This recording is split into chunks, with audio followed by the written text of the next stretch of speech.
Comment tu es tombée, toi, amoureuse de Paul? Ah, moi j'en sais rien. Attends, laisse-moi réfléchir à ça. Bah, il y a des trucs. On s'est rencontrés dans le train, je crois. On était tous les deux. Un train calu entre Rouen et Vichy. Moi, j'allais demander des explications à un gars que je fréquentais et qui allait repartir sur Marrakech. Et jamais il m'avait parlé de. Il m'embrassait bien la main, tout ça. Il m'embrassait bien avant de partir, mais jamais il m'avait parlé de faire une bulle ensemble. Alors, moi, j'étais partie un soir de Rouen, où je travaillais maintenant, pour aller sur Vichy demander des explications au garçon. S'il voulait qu'on se quitte complètement ou quelles étaient ses intentions. Voilà, c'est pourquoi j'étais partie. Et j'ai rencontré Paul. Et Paul me dit, écoutez, c'est pas la guerre, vous ne serez pas mon marraine de guerre, mais et on s'est raconté nos vies. Et je lui ai dit que j'allais voir quelqu'un, moi, pour savoir ce qu'il avait voulu de moi, parce que moi, je voulais pas le laisser tomber, je voulais le laisser tomber si ça ne l'intéressait pas, qu'il me le dise. Et puis là, Paul m'a demandé d'être sa marraine, pas de guerre, parce que c'était pas la guerre, mais de militaire. Et on s'est écrit pendant longtemps. Il m'a raconté toutes ses fordaines qu'il faisait avec des filles dans le coin. Il m'a raconté tout. Et moi, bah, je lui fais ça à mes copines, on se marrait bien. Mes copines de travail. Et quand il est revenu, ben, moi j'ai dit, ben, il va être sérieux maintenant, puisqu'il est avec moi. Mais c'est que c'était pas vrai. Ce qu'il était là-bas, il était ailleurs aussi. Il était en France aussi. Il n'était pas vraiment très sérieux, hein. Changer de femme, ça ne le dérangeait pas. Même pour un jour. Même si ça ne durait pas. Et alors, comment ça s'est terminé, cette relation, ce mariage? Par un divorce. Mais longtemps après. Longtemps après, parce qu'il a connu une fille qui s'appelait Monique. Attends, c'est-à-dire, il est reparti à la guerre d'Algérie, lui. Et au lieu de le renvoyer, on était au Bourget, il l'a envoyé du côté de Reims et de Verdun. Et puis là-bas, il a fait la connaissance de quelqu'un d'autre, et puis il venait quand il venait, il venait plus, il venait, il revenait. Alors moi j'ai dit, bah, écoutez, moi je suis trop jeune pour rester comme ça aussi. C'est là que j'ai demandé le divorce.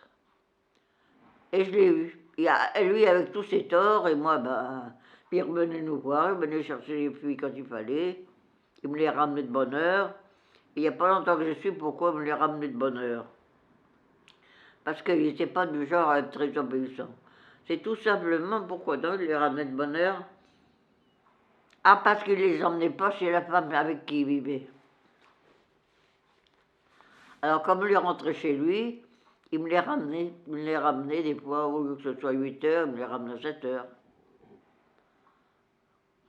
Je suis, il n'y a pas longtemps, que jamais il les avait emmenés chez la copine qu'il avait à l'époque. Et il gardait les filles le week-end? Comment ça se passe? C'était les week-ends? Il les prenait qu'un après-midi. Il avait droit que du 11 heures du matin jusqu'à 8 heures. Non, non, il les prenait pas tout un 2 jours.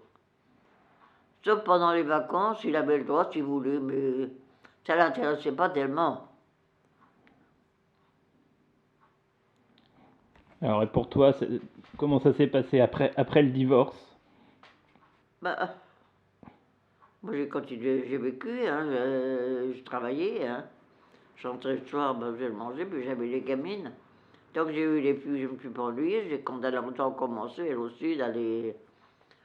Elles ont grandi, elles ont fréquenté des garçons aussi, et puis moi je me suis retrouvée toute seule. C'est là que j'ai commencé à penser à peut-être que j'étais encore assez trop jeune pour rester toute seule. Et alors là, bah, ma foi, il y avait quelque chose qui se passait du côté. Il y avait une maison qui recevait, parce qu'à Paris, il y a toutes sortes de trucs, hein. Il y avait une maison qui recevait les gens qui s'ennuyaient le dimanche et qui voulaient avoir de la compagnie. C'était pas une maison de passe, hein. C'était pas pour baiser. C'était pour avoir de la compagnie, bavarder ou aller se promener. Et ben ma foi, Raymond devait être toute seule parce que c'est comme ça que je l'ai connu.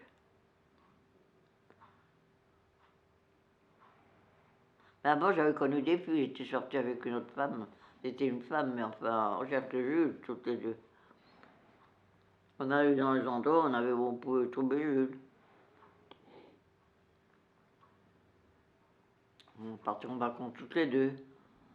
Et j'étais toujours à Paris, t'as tout ce que tu veux, parce qu'il y avait une agence, c'était pour les gens justement qui voulaient rencontrer des gens qui étaient seuls. Puis en fin de compte, on a rencontré des gens qui étaient seuls, mais on a rencontré des gens qui étaient en couple aussi déjà. Alors ça, c'était à Marac, c'était du côté d'Agadir. Ah, d'accord. On a pris le nord. Pourquoi t'étais à Agadir? Hein? Pourquoi t'étais à Agadir? C'était après ton divorce? Ben oui, j'étais divorcée là, on cherchait Jules. On cherchait Jules avec une copine. Ouais. Mais pourquoi vous étiez à Agadir? Ben pourquoi pas? Oui, c'est vrai. Parce on nous avait offert des vacances là, à des Ah, prix convenables. d'accord. C'était en vacances. Ça peut être qu'à Baton, on a été à Agadir, mais on a été dans un autre coin de la Tunisie. Je ne me rappelle plus, c'était une île. On était bien là aussi. Et comment s'appelle la femme avec qui tu es parti en vacances? Attends, comment t'appelais déjà ma copine? C'était Paulette. Avec Paulette. Qu'est-ce qu'elle faisait, Paulette, dans la vie? Ah bah dans la vie, elle était secrétaire médicale. Elle travaillait à Paris. Elle venait de Clamart. Tu connais Paris un peu? Ah, Les environs? ouais, un peu. Elle venait de Clamart, c'est pas très loin, puis elle rentrait chez elle le soir. Donc elle était au sud et moi au nord. Sarcelles, j'étais au nord et elle, Clamart, c'était au sud. Mais on se rencontrait à Paris même. Et à chaque fois, on mangeait à Paris le dimanche qu'on était ensemble. Et on visitait un coin de Paris qu'on ne connaissait pas. À chaque fois, on changeait de coin pour manger. Et comment tu avais rencontré Paulette? Dans un repas de jour de l'an. C'était pas un Noël, c'était un jour de l'an. Ah, parce que Paris offrait aussi, pour les gens qui voulaient, des repas de fête. C'était à Boulogne que ça se passait. À l'orée de la forêt de Boulogne. C'est-à-dire au bord, c'était entre Paris et Boulogne. Et puis les gens se rencontraient, là, on mangeait ensemble un repas, on chantait, on dansait, on faisait ce qu'on voulait. Et ceux qui se plaisaient, ben, même une copine et une autre copine, on disait on va se revoir. C'est comme ça qu'on s'était connus avec Paulette. Il y avait Paulette, il y avait là, et il y avait Paulette, il y a une chanson ça, qui chantait ça. Ah ben, elle était très bien cette Paulette, elle était une belle fille, elle était bien habillée tout le temps, très correcte, pas du tout genre gigolette. Et vous cherchiez des Jules alors, toutes les deux? Mais on cherchait quand même à trouver quelqu'un. Elle a trouvé quelqu'un avant moi. Et après, je me suis retrouvée toute seule.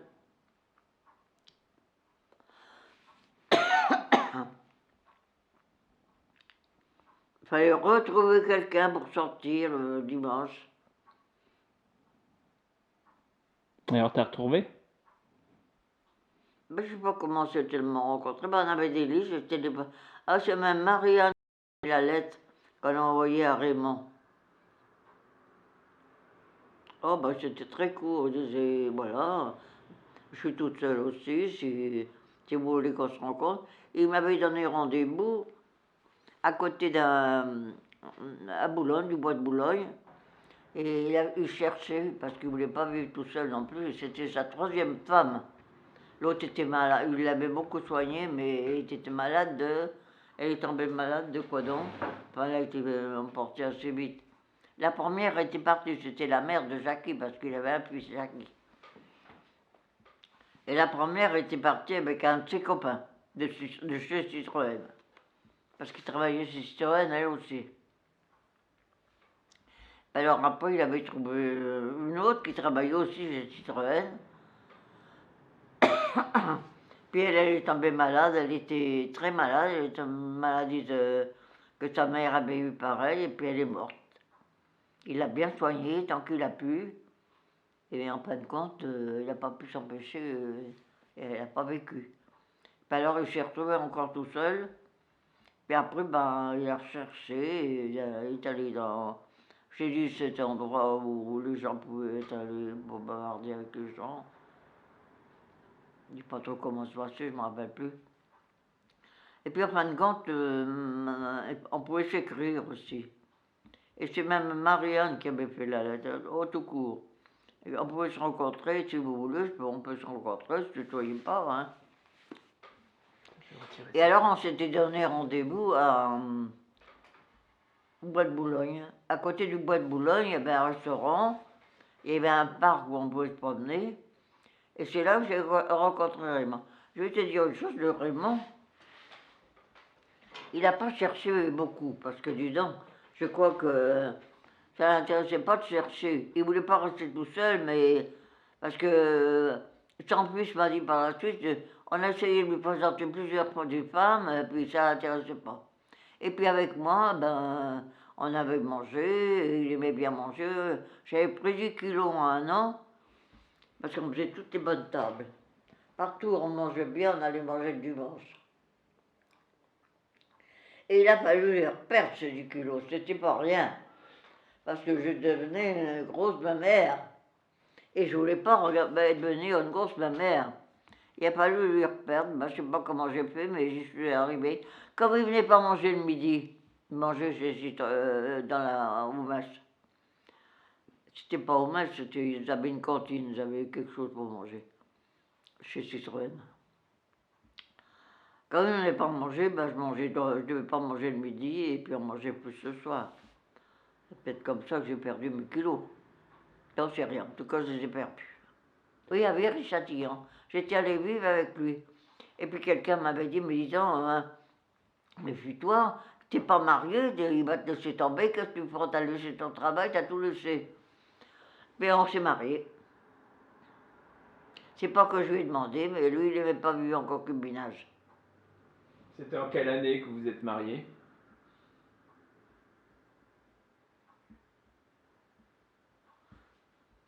Je ne me rappelle pas. Attends, j'en sais rien, moi j'avais 50 ans. J'avais dans les 50 ans, 51 ans. Je lui avais dit que j'avais 48 ans, j'en avais 52. Alors, à quelle année? Je suis de 23, à quelle année j'étais? 74. Attends, 23, 33, 43, 53, 63, 73, ça faisait 50 ans, ça. C'était dans les années 70, 75. Ah, on m'a donné une invalidité parce que un jour, j'ai fait semblant de ne pas pouvoir aller travailler parce que j'avais très mal au dos. Le docteur est venu, j'ai fait semblant. Il m'avait donné des conseils, Raymond. Il me dit, tu fais comme si tu ne pouvais plus du tout marcher. Alors j'ai eu une demi-invalidité. On me donnait un peu d'argent parce que j'étais en semi-invalidité. Oh, ça m'était long à venir parce qu'ils ne les donnent pas facilement. Hein. Mais c'est vrai que je souffrais beaucoup de la colonne vertébrale, du bas de la colonne vertébrale. Et donc ça, est-ce que maman, Jacqueline, elle était déjà mariée alors quand tu t'es mariée? Ah oui, elles étaient toutes les deux parties. Bah, c'est-à-dire, elle a connu Jacqueline, elle a connu Jean-François très jeune. Hein. Ouais. Et je ne sais pas si elles étaient mariées, mais elles étaient Et Marianne, elle avait gardé, c'était un logement qui lui a été attribué par Matignon où elle travaillait. Elle travaillait à Matignon, et Matignon lui avait eu, elle avait eu ce logement à Sarcelles, au vieux Sarcelles, par son travail. Donc elle était chez elle. C'est moi qui n'étais pas chez elle.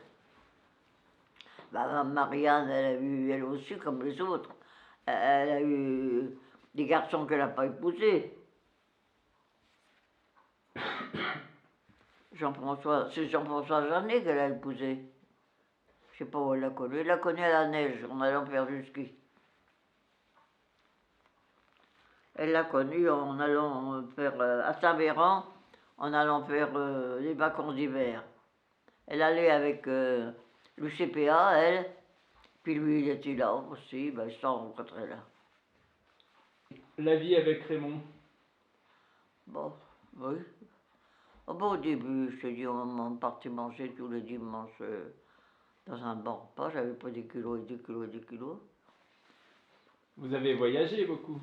Ben, on a voyagé, on est allé au Canada, on est allé à Montréal, on est allé voir les gorges, le cirque de Gavarnie. Qu'est-ce qu'on a fait encore comme voyage? Beaucoup, il aimait beaucoup l'Italie. On a fait beaucoup de choses en Italie. Qu'est-ce qu'il aimait encore? Parce que c'était surtout lui qui choisissait. Hein. Les Borromées. Ah, c'est moi qui avais choisi les Borromées. J'avais été une fois. Puis ça m'avait tellement plu, j'ai dit, alors on va aller passer quelques jours au Borromées. C'est où ça? Hein? C'est où ça? Attends que je t'explique. C'est entre l'Allemagne et l'Italie, en haut. L'île des Borromées, c'est là, c'est une île. On y mange bien, on nous avait fait des macaronis farcis. D'ailleurs, c'était vraiment bon. Hein. On nous en servait 8 comme entrée. Alors on a voulu en reprendre, on dit oh non, tout le monde en demande, on ne peut pas vous en faire deux parce que oh non, non, c'est très dur, c'est très lent à faire et on ne pourra pas en donner à tout le monde. Du macaroni farci, je te sûr que c'était vraiment bon.